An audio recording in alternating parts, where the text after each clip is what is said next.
اللهم صل على سيدنا محمد يا رب صل وسلم دائما أبدا على حبيبي.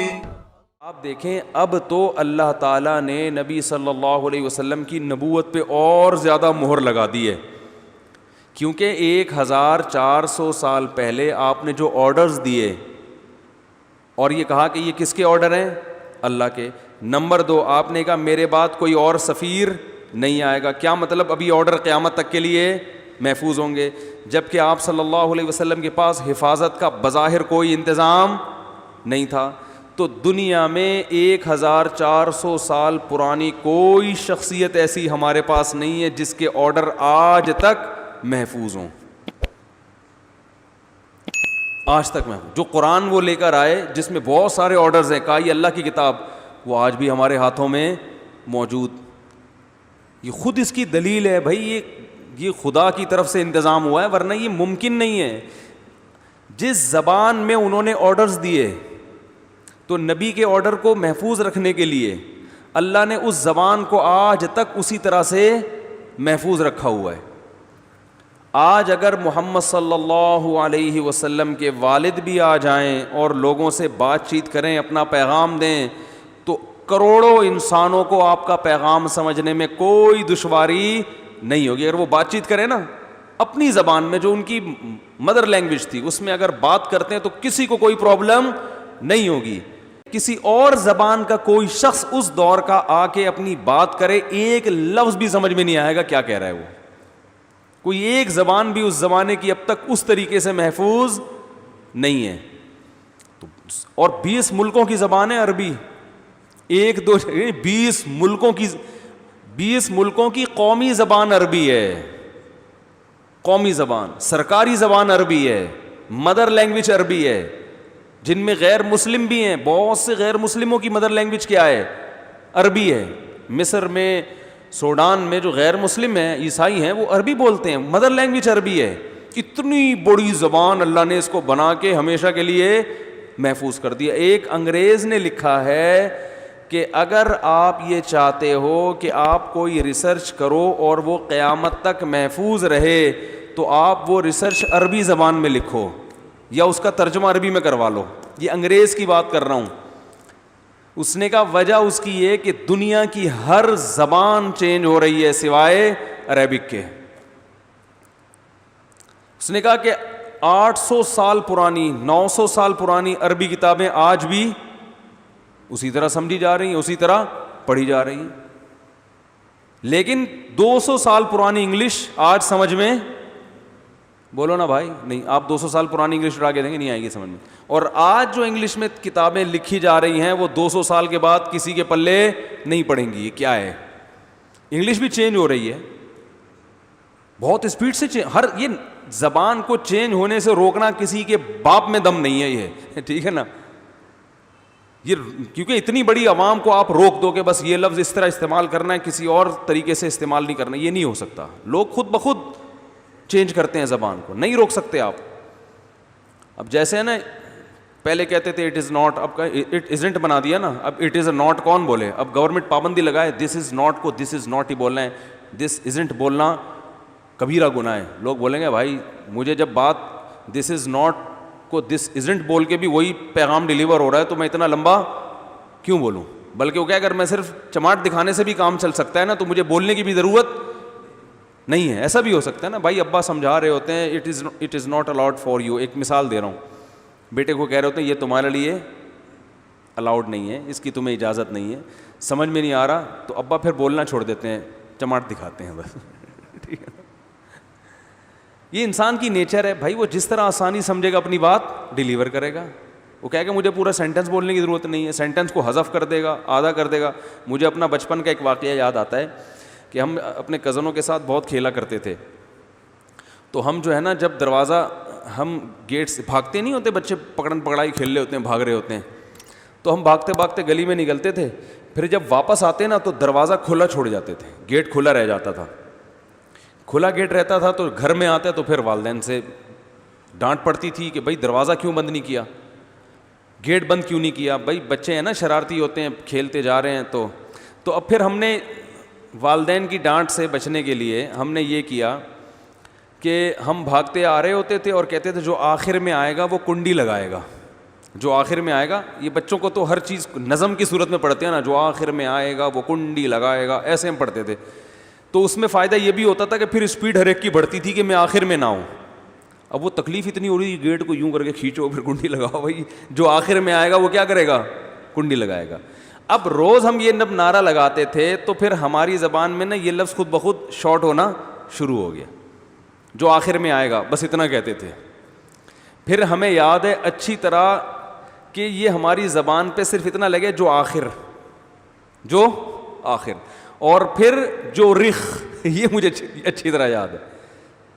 ہم جب بھاگتے ہوئے آتے تو ایک جملہ کہتے جو رخ کا مطلب جو آخر میں آئے گا وہ. اب یہ بھی تو سینٹنس چینج ہو گیا نا پورا. بھائی بچہ کہہ رہا ہے، بچے بھی سوچ رہے ہیں کہ ایک بات ہم نے جو پیغام دینا ہے تو اتنا لمبا جملہ اناؤنس کرنے کی کیا ضرورت ہے. جو ریخ لے لیا، جو اس کا مطلب ہے بھائی جو آخر میں آئے گا وہ کیا کرے گا؟ کنڈی لگائے. تو یہ ہر زبان کی یہ خاصیت ہے کہ وہ نیچرل جو ہے نا وہ خود بخود کیا ہوتی ہے؟ وہ چینج ہوتی ہے. لوگ خود بخود آسانیاں ڈھونڈتے ہیں، مشکل لفظ کو آسان بنانے کی کوشش میں ہر وقت لگے رہتے ہیں، تبھی تو شارٹ نکالتے ہیں نا چیزوں کا. ہمارے حضرت نے کیا کیا تھا کہ جو نماز میں طالب علم سستی کرے گا تو حضرت نے 5 روپے جرمانہ رکھا تھا، وہ بعد میں واپس کر دیتے تھے اس کو. تو اس کا نام تھا من یشتری غذاء القلب ب10 روبیات. کون ہے جو دل کی غذا خریدے گا 10 روپے میں؟ 5 نہیں، 10 روپے جرمانہ تھا کہ بھائی جو نماز میں لیٹ ہو گیا وہ کتنا جرمانہ دے گا؟ 10 روپے. تو یہ دل کی غذا ہے. من یشتری غذاء القلب، کون ہے جو دل کی غذا خریدے گا 10 روپے میں؟ یہ بورڈ پہ لکھ کے لگا دیا. یعنی جو بھی لیٹ آ رہا ہے تو اس کو دل کی غذا چاہیے، وہ کتنے کی ملے گی؟ 10 روپے کی. 10 روپے دو گے تو تھوڑا سا دل کو تکلیف ہوگی تو اگلی نماز میں انشاءاللہ سستی نہیں ہوگی. تو حضرت پھر نے ڈبہ رکھا ہوا تھا، یا خود جمع کرا دو وہاں پہ، بھائی جو لیٹ آ رہا ہے نماز میں تو یہ. اب کیا ہے، تو طلبہ پھر جب وہ لفظ تھا نا کہ من یشتری غذاء القلب ب10 روبیات، تو ہوتے پھر طلبہ جب کیا کرتے تھے، 10 روپے جب جمع کراتے تھے، حضرت پوچھتے یہ کیا ہے؟ ہم کہتے تھے یہ من یشتری غذاء القلب ہے. اس کا نام کیا رکھ دیا تھا؟ من یشتری غذاء القلب. تو وہ کسی کے ذمے حضرت نے لگایا. پھر وہ لفظ شارٹ ہوتے وہ 10 روپے کو کہتے من یشتری ہے. یہ کیا ہے؟ یعنی پیسے جمع کراتے ہوئے اگلا پوچھتا ہے نا یہ کیا دے رہے ہو، تو ہم کہتے ہیں یہ من یشتری دے رہے ہیں، من یشتری. اب بتاؤ من یشتری کا معنی تو ہے کون خریدے گا، لیکن ہم 10 روپے کو کیا کہہ رہے ہیں؟ وہ اب تک وہی ہے جامع رشید میں بھی من یشتری. تو پھر وہ من یشتری کا نظام ختم ہو گیا. تو اب یہ ہے کہ بھائی من یشتری کا سسٹم یہاں کیا ہو گیا ہے؟ ختم ہو گیا. اب نیا آدمی کہے گا یہ من یشتری کیا ہے بھائی، یہ کیا ہو رہا ہے؟ تو ہم اس کو کہتے ہیں بھائی 10 روپے کو ہم کیا کہتے ہیں؟ من یشتری. اب گورنمنٹ اس لا پہ پابندی لگا سکتی ہے کہ بالکل نہیں، اس سے زبان کیا ہو رہی ہے؟ چینج ہو رہی ہے. من یشتری کا مطلب تو کون خریدے گا، اور تم 20 روپے کو ڈبل من یشتری کہہ رہے ہو ہیں بھائی، سنگل من یشتری. تو یہ ممکن نہیں ہے حکومتوں کے لیے زبان کو چینج ہونے سے روکنا، یہ ناممکن ہے. لیکن نیچرلی اللہ تعالیٰ نے عربی زبان کو اس وقت سے لے کے آج تک محفوظ رکھا ہوا ہے.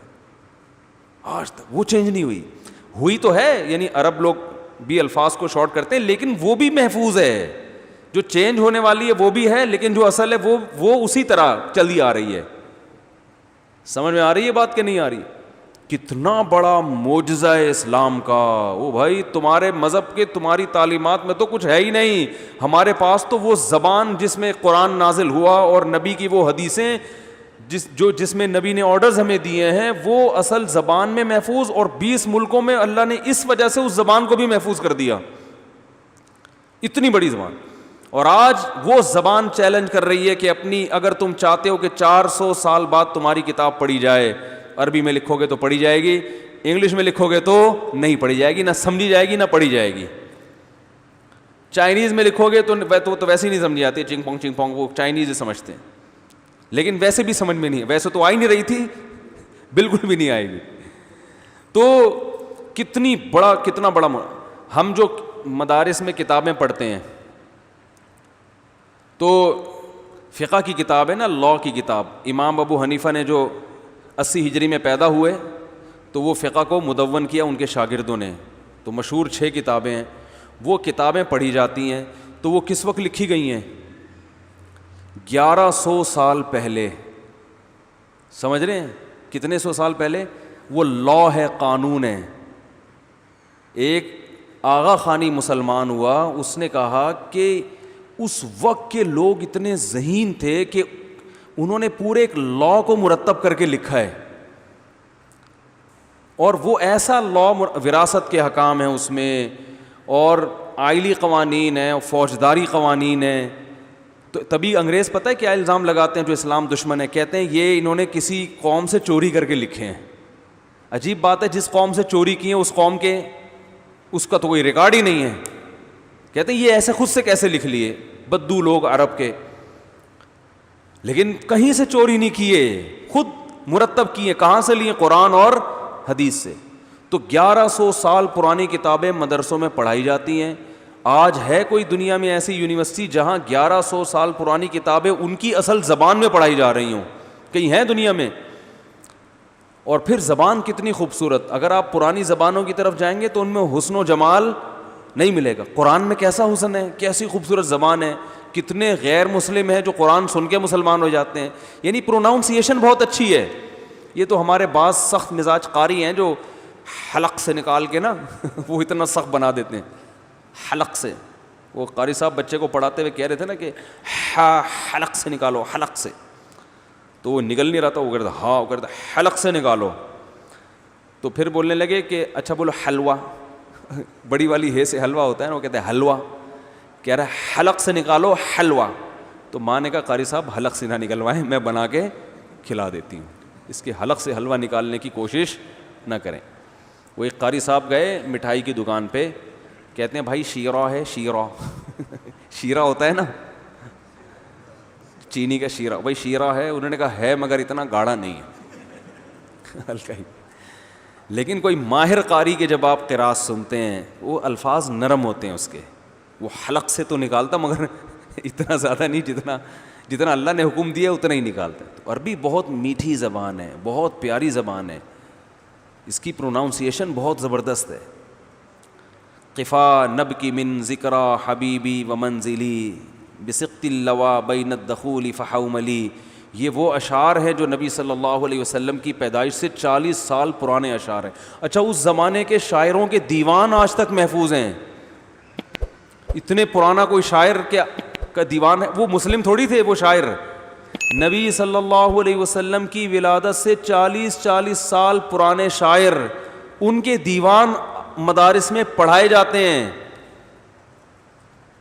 وَإِنِّي غَدَاةَ الْبَيْنِ لَمَّا تَحَمَّلُوا لَدَا سَمُرَاتِ الْحَيِّ نَاقِفُ حَنْزَلِي. یہ نبی صلی اللہ علیہ وسلم کی پیدائش سے پہلے کے شاعر ہیں، جب اسلام آیا نہیں تھا دنیا میں. کتنے آسان ورڈنگ ہے اس شعر کی، آج بھی سمجھ میں آتی ہے.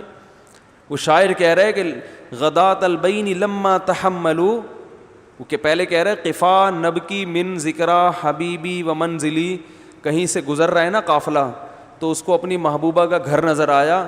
اب وہ گھر کھنڈرات بن چکے ہیں وہاں پہ. محبوبہ وہاں سے پتلی گلی سے نکل چکی ہے ٹھیک ہے نا. تو اب جب یہ قافلہ گزر رہا ہے تو یہ کہتا ہے اپنے لوگوں سے جو اس کے سفر کے ساتھی ہیں، قفا ذرا ٹھہرو ٹھہرو ٹھہرو ٹھہرو. نبکی من ذکرا حبیبی، محبوب کا ذکر، محبوب کو یاد کر کے تھوڑی دیر رونے دو. چلو محبوبہ چلی گئی یہاں سے، کھنڈرات ہو گئے، کچھ بھی ہاتھ نہیں آیا سوائے حسرت اور افسوس کے، تو تھوڑا سا رونے تو دو نا یہاں کھڑے ہو کر، تسلی ہو جائے گی. ہاں ہاں وہ کچھ کر لوں گا. کیسا اس زمانے کا کلچر سامنے آ رہا ہے نا ہمارے، کہ بھائی وہ بھی انسان تھے، ان کے بھی یہی جذبات تھے جو آج لوگوں کے ہوتے ہیں. ان کے یہ الفاظ تھے، کیونکہ اس اسلام کو سمجھنے کے لیے، عربی کو سمجھنے کے لیے اس کلچر کا سمجھنا بھی ضروری ہے کہ کس کلچر میں اسلام دنیا میں آیا ہے. ایک ایک چیز اللہ نے محفوظ، حالانکہ وہ عشقیہ شاعری کا ہم نے کیا کرنا ہے بھائی، لیکن اللہ نے قرآن محفوظ کرنے کے لیے ان کی شاعری کو بھی محفوظ کر دیا، کیونکہ ان کی زبان اور ان کی ٹرمز اور اصطلاحات کے لیے یہ بہت ضروری تھا کہ آپ کو پتہ چلے ان کے جو کلام میں یہ الفاظ کس معنی میں استعمال ہوتے تھے, تبھی صحابہ نے اس کی بھی حفاظت کی اور آج تک محفوظ ہے. شعر مکمل کر دوں, آپ لوگ کے چہرے پہ کافی رونق آ گئی یہ شعر سن کے. تو قفا نبکی من ذکرہ حبیبی و منزلی, کہتا ہے کہ ٹھہرو ٹھہرو ٹھہرو. قفن تھا اصل میں, ذرا تاکید کر رہا ہے, ذرا ٹھہرو. نبکی من ذکرہ حبیبی, حبیب کا ذکر, محبوب کا ذکر کر کے تھوڑی, محبوب کو یاد کر کے تھوڑی دیر رونے دو. اور پھر لوکیشن بتا رہا ہے بسقط اللوا بین الدخول فحوم علی, جو انڈا موڑ اور انڈا موڑ سے ہٹ کے تھوڑا سا یہاں جاتے ہیں, یہ درمیان میں گھر ہے اس کا, پوری لوکیشن بتا دی اس نے. آگے کہہ رہے ہیں وَإِنِّي غَدَاةَ الْبَيْنِ لَمَّا تَحَمَّلُوا, مجھے وہ دن یاد آ رہا ہے جب وہ لوگ یہاں سے جا رہے تھے, جدائی کا دن تھا, کوچ کر کے جا رہے تھے اونٹوں پہ سامان لاد کے. لدا سمرات الحی, ببول کے کانٹوں کے درخت کے پیچھے چھپا ہوا یہ منظر میں اپنی آنکھوں سے دیکھ رہا تھا. ناقف و حنزلی, میری کیفیت ایسے تھے جیسے کوئی حنزل کڑوا پودا کاٹ رہا ہو چھری کے ساتھ. جیسے پیاز کاٹتے ہیں نا تو آنکھوں سے آنسو نکلتے ہیں, تو میری آنکھوں سے ایسے کثرت سے آنسو بہ رہے تھے جیسے کوئی کڑوے درخت کا پودا, کوئی کڑوے درخت کا پھل کاٹ رہا ہو اور آنکھیں اس کی کیا ہو رہی ہیں. حالانکہ میرے ہاتھ میں نہ چوری تھی اور نہ پیاز تھا, کچھ بھی نہیں, لیکن میری کیفیت ایسی تھی. بڑے لمبے لمبے دیوان ہیں, انٹرنیٹ پہ پڑے ہوئے ہیں, کتابوں میں چھپے ہوئے ہیں, تو الفاظ کی پروناؤنسیشن کتنی خوبصورت ہے. تو اس زمانے کے شاعروں کے اللہ نے کلام کو محفوظ کر دیا. تو یہ سارا انتظام کیا جا رہا ہے کہ بھائی کیونکہ خدا جو کہہ رہا ہے وہ محمد صلی اللہ علیہ وسلم کی زبان سے کہہ رہا ہے, تو اب ان کی زبان سے نکلا ہوا ایک ایک لفظ محفوظ کیا جائے گا, اور اس کی حفاظت کے جتنے لوازمات ہیں ان تمام لوازمات کو بھی ہمیشہ کے لیے محفوظ. وہ شاعر سوچ بھی نہیں سکتا تھا کہ 2000 یا 1500 سال کے بعد کوئی مولانا صاحب ممبر پہ بیٹھ کے یوٹیوب پہ میری شاعری کو دنیا کے سامنے پھیلا رہے ہوں گے. سوچ سکتا تھا وہ؟ ہے بھائی, یہ تو اور اشعار ہیں, کبھی پورے سنائیں گے تو پھر مزہ آئے گا انشاءاللہ, لیکن ابھی سنائیں گے تو پھر مزہ تو بہت آ رہا ہے, لیکن لوگ بولیں گے یہ کیا کر رہے ہیں مفتی صاحب. تو خیر, یہ مفتی طارق مسعود صاحب کے بیانات سننے کے لیے youtube.com/مفتی طارق مسعود کو سبسکرائب کریں, اور اگر آپ لائیو ویڈیو کو کبھی بھی مس نہیں کرنا چاہتے ہیں تو سبسکرائب کرنے کے بعد بیل آئیکن پہ کلک کرنا مت بھولیں. جزاک اللہ.